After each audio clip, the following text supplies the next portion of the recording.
నిన్నటి వీడియోలో already VS code ఎలా ఇన్స్టాల్ చేయాలి అనేది డీటెయిల్గా చెప్పాను. ఆల్రెడీ నిన్న మనం ఒక ఫోల్డర్ క్రియేట్ చేసి ఆ ఫోల్డర్లో ఇంకో ఫోల్డర్ క్రియేట్ చేసి దాంట్లో ఒక ఫైల్ అయితే క్రియేట్ చేసాము first.c అనేది. మనం ఇప్పుడు సిలో ఫస్ట్ ప్రోగ్రామ్ అయితే రాద్దాము. నేనైతే ప్రింట్ హలో వరల్డ్ రాద్దాం అనుకుంటున్నాను. Print hello world. ఇప్పుడు ఇది రన్ చేద్దాం. ఇది క్లిక్ చేసి రన్ చేద్దాం.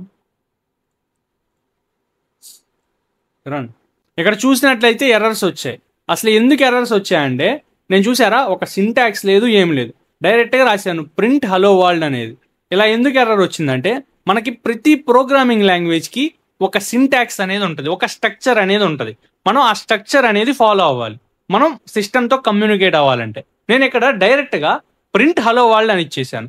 దానికి ఒక సింటాక్స్ లేదు, ఒక స్ట్రక్చర్ లేదు, కాబట్టి ఎర్రర్ వచ్చింది. ఇప్పుడు మనం సిలో స్ట్రక్చర్ ఏంటో చూద్దాం. ఇప్పుడు మనం సి స్ట్రక్చర్ చూసినట్లయితే ఇది మీ అందరికి ఆల్రెడీ తెలిసే ఉంటుంది. ఒక్కసారి నేను ఇది కాపీ చేసి మీకు చూపిస్తా స్ట్రక్చర్ అనేది. ఆర్ రాద్దాం.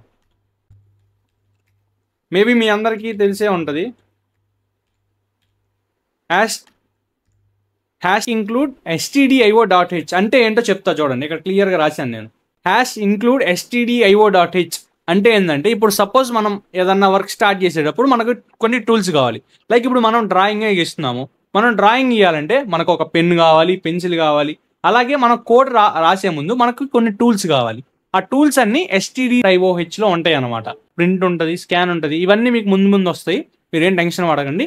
కాబట్టి మనం ఒక టూల్స్ గ్యాదర్ చేసుకున్నట్లు అనమాట. మనం దానికోసం ఈ ఇంక్లూడ్ stdio.h అనేది యూజ్ చేస్తాం. నెక్స్ట్ ఏం రాస్తాం మనం కామన్గా ఇంట్ మెయిన్ అనేది రాస్తాం. ఇంట్ మెయిన్ అంటే ఏంటంటే మన ఇంటికి ఒక ఫ్రంట్ డోర్ లాగా అనమాట. ఇక్కడ ఇంట్ అనేది ఒక డేటా టైప్ అనమాట. డేటా టైప్స్ వచ్చినప్పుడు మీకు దాని గురించి డీటెయిల్గా అర్థమవుతుంది. మీరు ఏం ప్యానిక్ అవ్వకండి, దాని గురించి డీటెయిల్గా ఎక్స్ప్లెయిన్ చేస్తాను నేను. ఇప్పుడు మనం ఫ్లవర్ బ్రాకెట్స్ అనేవి ఓపెన్ చేస్తాం.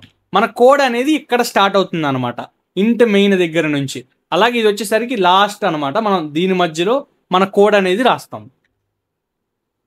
ఇప్పుడు ఏం రాస్తాం, మనకు కావాల్సింది రాసుకుంటాం. సపోజ్ ఇప్పుడు నేను ప్రింట్ హలో వరల్డ్ అని రాద్దాం అనుకుంటున్నా. మనం సిలో ప్రింట్ ఎఫ్ అని యూస్ చేస్తాం. పైథాన్లో అయితే ప్రింట్ అని రాస్తాం, ప్రింట్ ఎఫ్. ఇప్పుడు మనం కర్లీ బ్రేసెస్ ఓపెన్ చేసి డబల్ కోట్స్ రాసి హలో వరల్డ్. మనం ఇక్కడ ఈ డబల్ కోట్స్ లోపల ఏదైతే రాస్తామో అది డైరెక్ట్గా ప్రింట్ అవుతుంది అనమాట మన కంపైలర్లో. అలాగే మనం రాసిన స్టేట్మెంట్ పక్కన మనం ఇంగ్లీష్లో ఫుల్ స్టాప్ ఎలా పెడతామో ఇక్కడ ఈ కాలన్ అనేది ఈ కాలన్ అనేది ఇస్తామన్నమాట. అలాగే లాస్ట్లో రిటర్న్ రాస్తాం, రిటర్న్ 0 అనేసి. ఈ రిటర్న్ 0 ఎందుకు రాస్తాం ఇక్కడ చూపిస్తా చూడండి. ఈ రిటర్న్ 0 అనేది మన కోడ్ ఎలా ఎగ్జిక్యూట్ అయింది అనేది చెప్తుంది అనమాట. ఇక్కడ చూడండి, return 0 = success and remaining else false అంటే ఎర్రర్ వస్తుంది అనేసి. ఇక్కడ మనం ఇంట్ రాసాం కాబట్టి రిటర్న్ 0 అనేది రాసాం. కొన్ని కాలేజెస్లో ఆర్ కొంతమంది ఫ్యాకల్టీ ఏం చెప్తారంటే డైరెక్ట్గా వాయిడ్ అని రాస్తారనమాట. దాని గురించి చెప్తాను. అసలు ఫస్ట్ దీన్ని రన్ చేసి చూద్దాం. ఇక్కడ మీరు క్లిక్ చేసి రన్ కోడ్ మీద క్లిక్ చేస్తే మన కోడ్ అనేది రన్ అవుతుంది. ఇక్కడ చూడొచ్చు హలో వరల్డ్ ప్రింట్ అయ్యింది, చూసారా. అలాగే ఇక్కడ మనకు ఒక exe ఫైల్ కూడా క్రియేట్ అవుతుంది. మీరు అది పట్టించుకోకండి, పర్లేదు. ఇక్కడ చూడండి, నేను దాని గురించి చెప్తాను. హలో వరల్డ్ వచ్చింది. అలాగే కొన్ని కాలేజెస్లో చెప్పాను కదా వాయిడ్ అని యూజ్ చేస్తారనమాట. ఇక్కడ వాయిడ్ అప్పుడు ఈ రిటర్న్ రాయరనమాట. రన్ చేసి చూద్దాం.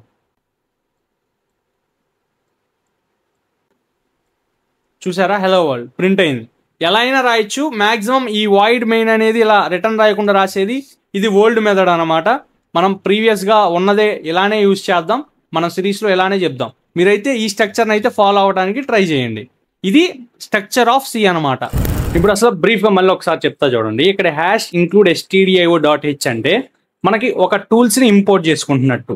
అలాగే నెక్స్ట్ ఇంట్ మెయిన్ అనేది మన ప్రోగ్రామ్కి స్టార్టింగ్ లాగా అనమాట. అక్కడి నుంచి మన ప్రోగ్రామ్ అనేది స్టార్ట్ అవుతుంది. అలాగే ఈ ఫ్లవర్ బ్రాకెట్స్ లోపల మనకు కావాల్సిన కోడ్ అనేది రాసుకుంటాం. ఇక్కడ మనం ప్రింట్ ఎఫ్లో మనం ఏది రాస్తే డబల్ కోట్స్ లోపల అది అనేది ప్రింట్ అవుతుంది. సపోజ్ ఇక్కడ నేను మార్చి చూద్దాం. సపోజ్ ఇప్పుడు హలో వరల్డ్ బదులు వంశీ జర్నీ అని పెడతా చూడండి. ఇప్పుడు రన్ చేద్దాం. ఇక్కడ రన్ చేసేటప్పుడు చూడండి, కొంతమందికి ఇక్కడ క్లిక్ చేస్తే డైరెక్ట్గా ఓపెన్ అవ్వచ్చు. అలా ఓపెన్ అవ్వని వాళ్ళకి ఇక్కడ దీని మీద క్లిక్ చేసి రన్ కోడ్ మీద క్లిక్ చేయండి. ఆర్ అలా కూడా రన్ అవ్వకపోతే మీరు ఇక్కడ షార్ట్ కట్ చూడండి, Ctrl+Alt+N అది క్లిక్ చేసినా రన్ అవుతుంది. ఇక్కడ మీరు స్క్రోల్ చేసి చూడండి, అప్పుడప్పుడు సరిగ్గా కనపడకపోతే వంశీ జర్నీ మనం printf లోపల ఏది రాస్తే అది ప్రింట్ అవుతుంది. మనం నెక్స్ట్ టాపిక్ అయితే వెళ్ళిపోదాము. బేసిక్ స్ట్రక్చర్ అనేది ఇది. మనం ఈ స్ట్రక్చర్ ఉంటేనే ఏదైనా చేయగలం అనమాట. మీరు ఒకసారి ప్రాక్టీస్ చేయండి. మీరు ప్రాక్టీస్ చేయకుండా వీడియో అంతే చూస్తూ ఉంటే మీకు ఇప్పుడు ఉంటుంది, బట్ లాంగ్ రన్లో మీరు మర్చిపోతారనమాట. కాబట్టి బెటర్ ఏంటంటే ప్రాక్టీస్ చేయండి. ఇప్పుడు నెక్స్ట్ వచ్చేసరికి మనం వేరియబుల్స్ అండ్ డేటా టైప్స్ గురించి అయితే చూద్దాము. వేరియబుల్స్ అండ్ డేటా టైప్స్ గురించి చూద్దాము. రెండు కలిపే నేర్చుకుందాం, చాలా సింపుల్గా ఉంటుంది. మనం సపరేట్గా చూస్తే కాంప్లికేట్ అవుతుంది టాపిక్ అనేది. ఇప్పుడు డేటా టైప్స్ అండ్ వేరియబుల్స్ గురించి చూద్దాం. నేను రెండు విధాలుగా ఎక్స్ప్లెయిన్ చేస్తాను. ప్రీవియస్గా చెప్పినట్లుగా ఒకటి ఒక ఎగ్జాంపుల్ టైప్గా తీసుకొని ఎక్స్ప్లెయిన్ చేస్తా, ఇంకోటి పాయింట్ టు పాయింట్ డైరెక్ట్గా ఎక్స్ప్లెయిన్ చేస్తా. ఎవరికి ఎలా కావాలంటే అలా కనెక్ట్ అవుతుంది అనమాట. ఇప్పుడు ఎగ్జాంపుల్గా మనం ఒక 3 బాక్సెస్ తీసుకుందాం.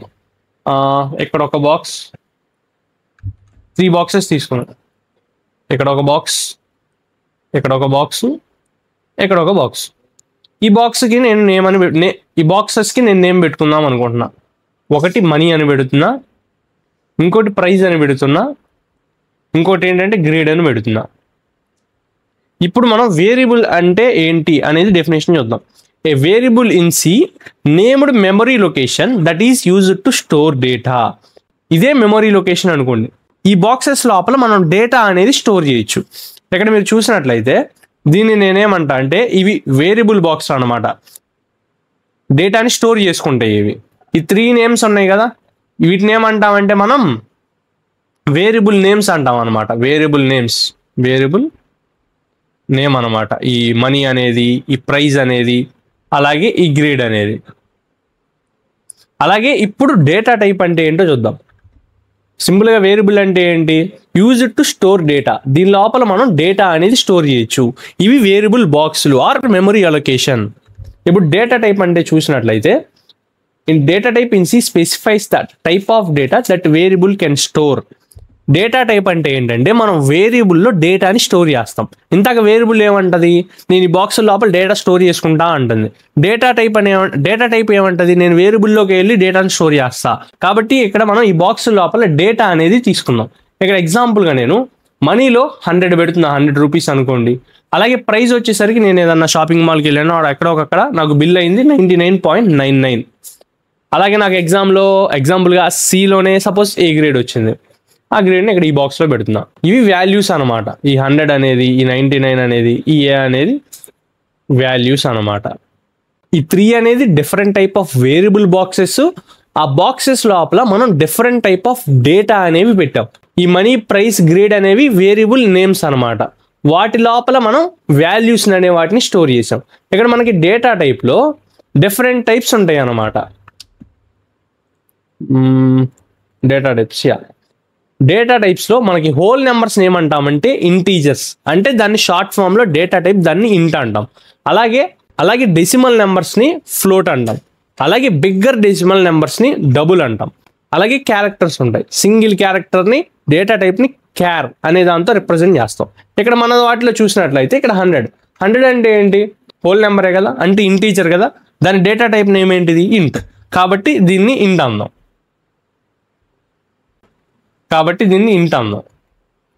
అలాగే నెక్స్ట్ ప్రైస్లో ఏముంది? 99.99 అంటే ఏంటిది? డెసిమలేగా. డెసిమల్ అంటే ఏంటి? ఫ్లోటే కదా, కాబట్టి ఫ్లోట్ ఇద్దాం. ఇది ఫ్లోట్. అలాగే నెక్స్ట్ గ్రేడ్ ఏ అని ఇచ్చాను, అంటే ఏంటిది? సింగిల్ క్యారెక్టరే కదా, కాబట్టి దాని డేటా టైప్ ఏంటిది? క్యార్. కాబట్టి దీనికి క్యార్ అని ఇద్దాం.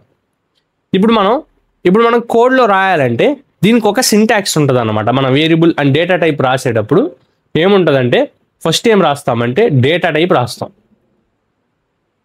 డేటా టైప్ రాసి అండ్ దెన్ ఏం రాస్తామంటే వేరియబుల్ నేమ్ రాస్తాం. అండ్ దెన్ వాల్యూ అనేది రాస్తాం అన్నమాట. మీకు ఈ 3 ఐటమ్స్ చూసినట్లయితే మనం చెప్పిన ఎగ్జాంపుల్లోనే ఉన్నాయి. ఇక్కడ డేటా టైప్ అంటే ఏంటిది? ఫస్ట్ బాక్స్కి డేటా టైప్ ఏంటిది? హోల్ నెంబరు, ఇంటీజర్ అన్నా కదా, కాబట్టి ఇంట్ అవుతుంది అనమాట. ఇక్కడ మీకు రాసి చూపిస్తాను. ఫస్ట్ బాక్స్కి డేటా టైప్ అనేది ఇంట్, ఇక్కడ చూసినట్లయితే. అలాగే వేరియబుల్ నేమ్ ఏంటి? మనీయేగా ఫస్ట్ బాక్స్కి, కాబట్టి వేరియబుల్ నేమ్ మనీ అని రాస్తాను. అండ్ దాని వాల్యూ ఎంత? లోపల వాల్యూ 100 స్టోర్ చేసాం కదా, కాబట్టి దాని వాల్యూ 100 అన్నమాట. అలాగే రిమైనింగ్ బాక్సెస్ కూడా. సెకండ్ బాక్స్ డేటా టైప్ ఏంటి, ఫ్లోట్ అన్నమాట. కాబట్టి ఫ్లోట్ అనేది రాస్తాం, ఫ్లోట్. అండ్ వేరియబుల్ నేమ్ ఏంటి, ప్రైస్ కదా, కాబట్టి ఇక్కడ ప్రైస్ అనేది రాస్తాం. అండ్ దాని వాల్యూ ఎంత, 99.9 కదా, కాబట్టి 99.99 అనమాట. అలాగే లాస్ట్ బాక్స్ కూడా, లాస్ట్ బాక్స్కి డేటా టైప్ ఏంటిది, క్యారెక్టర్. అలాగే వేరియబుల్ నేమ్ ఏంటి, గ్రేడ్. అలాగే వాల్యూ ఎంత, ఏ. ఇప్పుడు దీన్ని కోడ్లో రాద్దాం మనం. నేను ఇక్కడ ఒక ఫైల్ క్రియేట్ చేస్తున్నాను, సపోజ్ జస్ట్ వేర్ అని పెడుతున్నా, ఫుల్ నేమ్ ఎందుకనేసి. ఇప్పుడు మన ఇప్పుడు మన స్ట్రక్చర్, కోడ్ స్ట్రక్చర్ అయితే రాసుకుంటాం. Hash include stdio.h. కొంచెం కొత్త కీబోర్డ్ అవడం వల్ల నేను స్పీడ్గా రాయలేకపోతున్నాను. ఇంట్ మెయిన్ అండ్ దెన్ మన లాస్ట్లో రిటర్న్ 0 ఉంటుంది. అంటే దీని లోపల మనకు నచ్చిన కోడ్ అయితే రాసుకుంటాం. ఇప్పుడు మనం వేరియబుల్స్ అండ్ డేటా టైప్స్లో మనం చూసాం కదా, ఇప్పుడు మన స్ట్రక్చర్ని అయితే రాసుకుందాం. ఫస్ట్ బాక్స్ ఫస్ట్ బాక్స్ ఏంటి, ఇంట్ మనీ ఈజ్ ఈక్వల్ టు 100. అది రాద్దాం first. Int money equal to 100. And then ఏంటి, అండ్ నెక్స్ట్ ఏం చెప్పుకున్నాం, ప్రైస్ చెప్పుకున్నాం. Int price is equal to 99. Float ఇక్కడ, ఎందుకంటే డెసిమల్ కాబట్టి. Float price is equal to 99.99.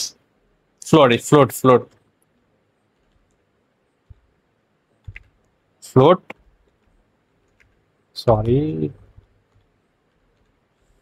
Price equal to 99.99. And then next ఏంటి, ఇక్కడ రాయలేదు, అది డేటా టైప్ ఏంటి, ఇది క్యార్. అండ్ నెక్స్ట్ ఏంటి, వేరియబుల్ నేమ్ ఏంటి, గ్రేడ్. నెక్స్ట్ దీని వాల్యూ ఎంత, ఏ.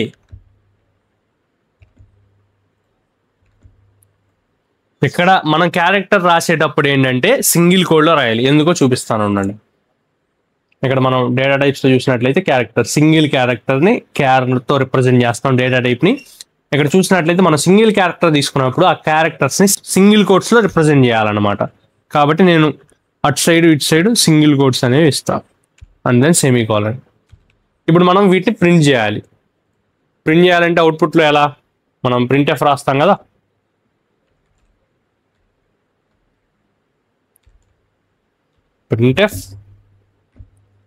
ప్రింట్ఎఫ్ లోపల మనం దేన్ని ప్రింట్ చేద్దాం అనుకుంటున్నాం, మనీ. కాబట్టి మనీని పెడదాం. అండ్ దెన్ సెమీకోలన్ పెట్టి ఇప్పుడు ఒకసారి రన్ చేసి చూపిస్తాను. ఎర్రర్ వస్తుంది, బట్ మీకు చూపిస్తా. ఇక్కడ చూసినట్లయితే ఎర్రర్ వచ్చింది, ప్రింట్ మనీ. ఎక్కడే ఎర్రర్ వచ్చింది, పాయింటర్స్ ఫ్రమ్ ఇంటీజర్. అంటే ఇక్కడ ఏమవుతుందంటే ప్రింట్ఎఫ్ అనే దానికి ఈ మనీ అనేది ఏ డేటా టైపో అర్థం కావట్లా. మనం ఇక్కడ ఇంటీజర్ అని ఇచ్చాం కాబట్టి ఇక్కడ మనం దానికి సంబంధించిన ఫార్మెట్ స్పెసిఫైయర్ని ఇవ్వాలన్నమాట. అసలు ఫార్మెట్ స్పెసిఫైయర్ అంటే ఏంటి అనేది చూద్దాం. ఫార్మెట్ స్పెసిఫైయర్లో మనకి డిఫరెంట్ టైప్స్ ఉంటాయి. హోల్ నెంబర్ అంటే ఇంటీజర్స్కి %d అనమాట, హోల్ నెంబర్స్. అలాగే నెక్స్ట్ డెసిమల్ అంటే ఫ్లోట్ కదా, డెసిమల్స్కి %f అనమాట. అలాగే డెసిమల్లోనే పెద్దవి ఉంటాయి కదా, వాటికి %lf యూజ్ చేస్తాం అనమాట. అలాగే ఇలా సింగిల్ క్యారెక్టర్స్ వాటికి %c వాడతాం అనమాట. ఇప్పుడు మనకేంటి, ఇంట్ అంటే హోల్ నెంబర్కి ఏంటిది %d. కాబట్టి ఇక్కడ ముందు మనం ఇది తీసేస్తున్నా క్లారిటీగా, డబల్ కోట్స్లో %d అనేది వాడతాం. అండ్ దెన్ ఇక్కడ కామా పెట్టుకోవాలి ఈ వేరియబుల్ నేమ్కి ముందు, డబల్ కోట్స్ బయట మనం. అండ్ దెన్ ఇప్పుడు రన్ చేసి చూద్దాం. ఇప్పుడు రన్ చేస్తే చూసారు ఎగ్జాక్ట్లీ మనకు కరెక్ట్గానే వచ్చింది, ఈ 100 అనేది వచ్చింది. అలాగే రిమైనింగ్ కూడా రాద్దాం. ఇప్పుడు మనం ఈ ప్రైజ్ అనే దాన్ని ప్రింట్ చేద్దాం. నెక్స్ట్ ప్రింట్ఎఫ్ డబుల్ కోట్స్ లోపల ఇక్కడ ఏం పెట్టాలి, %f అనమాట. ఎందుకు, డెసిమల్ కాబట్టి 99.99 అనేది ఈ ఫార్మెట్ స్పెసిఫైయర్ అనేది యూజ్ చేస్తాం.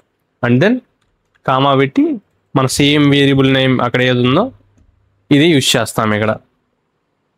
అండ్ దెన్ నెక్స్ట్ దీనికి కూడా ఇక్కడ ఏం వాడతాం, %c. అండ్ దెన్ ఈ గ్రేడ్. ఇక్కడ %c ఎందుకు వాడే మీకు అర్థమయ్యే ఉంటుంది. సింగిల్ క్యారెక్టర్ని %c అనే ఫార్మాట్ స్పెసిఫైయర్ యూజ్ చేస్తాం అనమాట. అండ్ దెన్ ఇప్పుడు ఒకసారి రన్ చేసి చూద్దాం. చూసారా మనకు అవుట్పుట్ వచ్చాయి, బట్ అన్నీ కలిసిపోయాయి. ఇలా కాకుండా మనకి వేరే వేరే లైన్లో కావాలనుకుంటే ఎస్కేప్ సీక్వెన్స్ అని ఇంకో కాన్సెప్ట్ ఉంటుంది. ఆ కాన్సెప్ట్ని యూజ్ చేసుకుందాం. అసలు ఆ కాన్సెప్ట్ ఏంటి అనేది చూద్దాం. ఎస్కేప్ సీక్వెన్స్ అంటే ఏంటంటే దీంట్లో మల్టిపుల్ ఉంటాయి. ఎక్కువగా మనం న్యూ లైన్ యూజ్ చేస్తాము. న్యూ లైన్ అంటే స్లాష్ n అనేది యూజ్ చేస్తే ఏమవుతుందంటే నెక్స్ట్ లైన్లోకి వెళ్తుంది. ఇప్పుడు నాకు ఈ మనీ అనేది ప్రింట్ అయిన తర్వాత 100 అనేది ప్రింట్ అయిన తర్వాత 99.99 అనేది ఇంకొక లైన్లో ప్రింట్ అవ్వాలి. అప్పుడు ఈ మనీ అయిపోయిన తర్వాత నేను ఇక్కడ ఆ స్లాష్ n అనేది యూజ్ చేస్తా. అలాగే ప్రైజ్ కూడా, ఈ ప్రైజ్ ప్రింట్ అయిన వెంటనే గ్రేడ్ నెక్స్ట్ లైన్లో ప్రింట్ అవ్వాలి. కాబట్టి ప్రైజ్ అయిన వెంటనే ఇక్కడ ఇంకొక /n అనేది ఇస్తున్నా. ఇప్పుడు రన్ చేసి చూద్దాం. ఇప్పుడు రన్ చేసి చూస్తారా ఎగ్జాక్ట్లీ మనకి ఈ త్రీ డిఫరెంట్ లైన్స్లో వచ్చాయి. అండ్ ఇంకోటి మీరు అబ్జర్వ్ చేసినట్లయితే ఇక్కడ ఈ ఫ్లోట్ మనం తీసుకున్న 99.99 అనేది మల్టిపుల్ డెసిమల్స్లో వచ్చింది. మనం తీసుకుంది 2A కదా అంటే అలానే వస్తుంది. బట్ నాకు 2A కావాలి అనుకుంటే ఏం చేయాలంటే ఇక్కడ ఇది ఉంది కదా %f ఆ %కి fకి మధ్యలో 0.2 పెట్టారనుకోండి, మీరు తీసుకున్న 2 digits వస్తాయి. ఇప్పుడు రన్ చేసి చూపిస్తున్నా చూడండి. చూసారా ఎగ్జాక్ట్లీ 99.99. మీరు ఎస్కేప్ సీక్వెన్స్ గురించి అంత టెన్షన్ పడకండి, మ్యాక్సిమం ఇది వాడతాము. అండ్ ఇంకోటి ఏంటంటే ట్యాబ్ స్పేస్. అంటే మనకి ట్యాబ్ స్పేస్ అంటే ఏంటంటే సపోజ్ కర్సర్ ఇక్కడ ఉంది కదా, నేను ఇప్పుడు ట్యాబ్ అనే కీబోర్డ్లో ట్యాబ్ క్లిక్ చేస్తున్నా. ఎక్కడి నుంచి ఎక్కడికి వెళ్ళి చూసారా కర్సరు, అంత స్పేస్ గ్యాప్ వస్తుంది. /n వాడితే న్యూ లైన్లోకి వెళ్తుంది. అలా అనమాట. మనం ఎక్కువ ఇదే వాడతాం. మీరు టెన్షన్ పడకండి. ఇంకా డీటెయిల్గా కావాలంటే ఈ నోట్స్ ప్రొవైడ్ చేస్తాను డిస్క్రిప్షన్లో. అండ్ ఇంకోటి మీరు తెలుసుకోవాల్సింది ఏంటంటే ఇక్కడ మనం ప్రీవియస్గా ఎలా రన్ చేస్తున్నాం ఇప్పటి వరకు, ఇక్కడ క్లిక్ చేస్తే డైరెక్ట్గా మనకు అవుట్పుట్ అనేది వస్తుంది. బట్ యాక్చువల్గా మనం ఎక్కడ రన్ చేయాలంటే టెర్మినల్లో రన్ చేయాలి. టెర్మినల్లోకి వెళ్ళి మనం కంపైల్ చేసి అండ్ దెన్ రన్ చేయాలి. ఇదంతా ప్రాసెస్ మనం చేసే పని లేకుండా మనకు ఒక సింపుల్ ట్రిక్ అనేది ఉంటుంది. సింపుల్గా మనం సెట్టింగ్స్లోకి వెళ్ళి అండ్ దెన్ ఇక్కడ ఏం సెర్చ్ చేస్తారంటే రన్ ఇన్ టెర్మినల్, ఇక్కడ టిక్ చేయండి అనమాట. మీకు ప్రీవియస్గా టిక్ చేసుకుంటే ఓకే పర్లేదు, టిక్ చేయండి. అండ్ దెన్ ఇక్కడ ఏం చేస్తారంటే ఇప్పుడు రన్ చేయండి. ఇప్పుడు రన్ చేస్తే ఎక్కడ రన్ అవుతుందో చూడండి. ఇప్పుడు వరకు ఎలా ఉంది ఇంటర్ఫేస్, ఇప్పుడు ఎలా ఉంటుందో చూడండి. చూసారా అవుట్పుట్ అనేది టెర్మినల్లోనే రన్ అయిపోయింది. ఒకసారి నేను క్లియర్ చేస్తున్నా. CLS అని వాడితే క్లియర్ అవుద్ది, మీరు కొట్టకపోయినా పర్లేదు, చూపిస్తున్నా. ఇక ఇప్పుడు నుంచి టెర్మినల్లో అనేది కోడ్ రన్ అవుతుంది. మనం ఇప్పుడు వరకు ప్రీవియస్గా ఇక్కడ క్లిక్ చేస్తే ఈ అవుట్పుట్లో రన్ అవుతుంది అన్నమాట కోడ్ అనేది. బట్ మనకి ఎక్కడ రన్ అవ్వాలి, ఇక్కడ ఈ టెర్మినల్లో రన్ అవ్వాలి. ఇప్పుడు నుంచి టెర్మినల్లో రన్ అవుతుంది. లేదన్నా నేను మాన్యువల్గా రన్ చేసుకుంటా అంటే పెద్ద ప్రాసెస్ అవుతుంది, మీరు ట్రై చేయకండి. ఒకవేళ ఎవరైనా ట్రై చేయాలి అనుకుంటే వాళ్ళ కోసం చెప్తున్నా, మీరు ఇది తెలుసుకొని మళ్ళీ మీరు ఇబ్బంది పడతారు. ఎవరు మ్యాక్సిమం ట్రై చేయకండి, పర్లేదు. ఎలా రన్ చేయాలి నేను జస్ట్ చెప్తాను అంతే. మీరు ప్రతిసారి ఆ టిక్ కనుక టిక్ చేయబోతే ఈ సెట్టింగ్స్లోకి వెళ్ళి ఇక్కడ రన్ ఇన్ టెర్మినల్ అని ఎంత సెర్చ్ చేశా కదా, మీరు కనుక ఇది టిక్ చేయకుండా కనుక ఉంటే ప్రతిసారి ఏం చేయాలంటే ఇలా ఉంటుంది కదా, మీరు ప్రతిసారి ఇలా వచ్చి రన్ ఇన్ టెర్మినల్లోకి వెళ్ళి న్యూ టెర్మినల్లోకి వెళ్తే న్యూ టెర్మినల్ అనేది ఇలా ఓపెన్ అవుతుంది. సపోజ్ న్యూ టెర్మినల్ ఇలా ఓపెన్ అయినప్పుడు ఇది మీరు మాన్యువల్గా తీసుకొని ఇక్కడ రాయాలి, పేస్ట్ కూడా కాదు, ఇలా రాయాలి. ఎర్రర్స్ ఏం లేకపోతే ఇలా కంపైల్ అయ్యి ఇలా వస్తుంది. ఇది తీసుకొని .exe అని ఇవ్వాలి. అప్పుడు ఎంటర్ కొడితే మీకు అవుట్పుట్ వస్తుంది. ఇప్పుడు నేను ఆల్రెడీ ఆటోమేటిక్గా రన్ చేసా కాబట్టి నాకు ఇవి రన్ అయిపోయాయి కాబట్టి పైన ఉన్నాయి కాబట్టి నేను సింపుల్గా కాపీ చేసి పేస్ట్ చేసి రన్ చేసా. మీరు ప్రతిసారి అవి గుర్తుపెట్టుకొని చేయాలి కాబట్టి మీకు టైం పడుతుంది. ప్రతిసారి అలా చేయకండి. జస్ట్ సెట్టింగ్స్లోకి వెళ్ళి ఇక్కడ సెట్టింగ్స్లోకి వెళ్ళి రన్ ఇన్ టెర్మినల్ అనేది మీరు ఆన్లో పెట్టుకోండి. మీరు డైరెక్ట్గా రన్ చేసేసుకోవచ్చు. ఇంకా మీకు ఇదంతా ప్రెజర్ ఏం లేకుండా జస్ట్ ఇక్కడ రన్ మీద క్లిక్ చేస్తే ఆటోమేటిక్గా కోడ్ రన్ అయిపోద్ది. ఇదన్నమాట కోడ్ అనేది. ఇది variables and data types concept. మీకు ఇంకా డబుల్ మిస్ అయింది అనుకుంటే డబుల్ గురించి కూడా చెప్తాను. పెద్ద లార్జ్ నెంబర్స్కి మనం యూజ్ చేస్తాం. ఇక్కడ ఉన్న ఎగ్జాంపుల్లోదే నేను తీసుకొని చూపిస్తా. ఈ డబుల్ తీసుకుంటున్నా అండ్ ఇక్కడ పేస్ట్ చేస్తున్నా అండ్ దీన్ని ప్రింట్ చేద్దాం. లాస్ట్లో printf %LF అనమాట. పెద్ద డబుల్స్ ఉన్నప్పుడు మనం LF ఫార్మాట్ స్పెసిఫైయర్ యూస్ చేస్తాం. బిగ్ డెసిమల్ నెంబర్స్ అనమాట. And then comma and then ఇక్కడ ఉన్న వేరియబుల్ నేమ్ అనేది ఇస్తాం అండ్ లాస్ట్లో కాల్ అండ్ దెన్ ముందు \n ఇస్తున్నా, ముందైనా ఇవ్వచ్చు తర్వాత అయినా ఇవ్వచ్చు, ప్రాబ్లం లేదు.